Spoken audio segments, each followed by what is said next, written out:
మొదట ధాటిగా ఇన్నింగ్స్ ఆరంభించిన ఇంగ్లాండ్ తర్వాత గాడి తప్పితే భారత్ మాత్రం పేలవంగా ఛేదనను ఆరంభించి అలవోకగా లక్ష్యాన్ని అందుకుంది. తన తొలి వన్డేలో ఆత్మవిశ్వాసంతో ఇన్నింగ్స్ను ఆరంభించిన యశస్వి జైస్వాల్ అర్చన్ వేసిన ఇన్నింగ్స్ 5వ ఓవర్లో వికెట్ కీపర్కి క్యాచ్ ఇచ్చి వెనుదిరిగాడు. తరువాతి ఓవర్లోనే కెప్టెన్ రోహిత్ శర్మ కథ ముగిసింది. సకీబ్ బౌలింగ్లో అవసరం లేని షాట్ అడిగిన రోహిత్ మిడాల్లో లివింగ్స్టన్కి దొరికిపోయాడు. 19 పరుగులకే 2 వికెట్లు కోల్పోయిన భారత్కు 249 పరుగుల లక్ష్యం కూడా చాలా పెద్దదిగా మారేలా కనిపించింది. కానీ శుభ్మన్ శ్రేయస్ జోడీ కాసేపటికే కథ మార్చేసింది. ముఖ్యంగా శ్రేయస్ చెలరేగి ఆడి ఇంగ్లీష్ బౌలర్లను దెబ్బతీశాడు.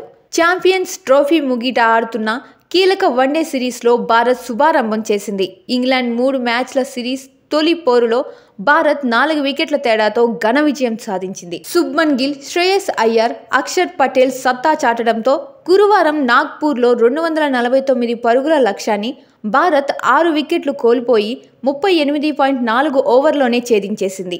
మొదట ఇంగ్లాండ్ 47.4 ఓవర్లలో 248 పరుగులకే ఆలౌట్ అయింది. జడేజా, హర్షిత్ రాణా ఆ జట్టుకు కళ్లెం వేశారు. ఇంగ్లీష్ జట్టులో Jos Buttler, Jacob Bethell, Phil Salt రాణించారు. రెండో వన్డే కటక్లో ఆదివారం జరుగుతుంది. వరుసగా 2 టెస్టులు సిరీస్లో పరాభవం తర్వాత పరిమిత ఓవర్ల క్రికెట్లో టీమిండియా దూసుకెళ్తోంది. బలమైన ఇంగ్లాండ్ జట్టును ఇప్పటికే టీ20లో మట్టి కల్పించిన భారత్ ఇప్పుడు వన్డేలోనూ చిత్తు చేసి దిశగా సాగుతోంది.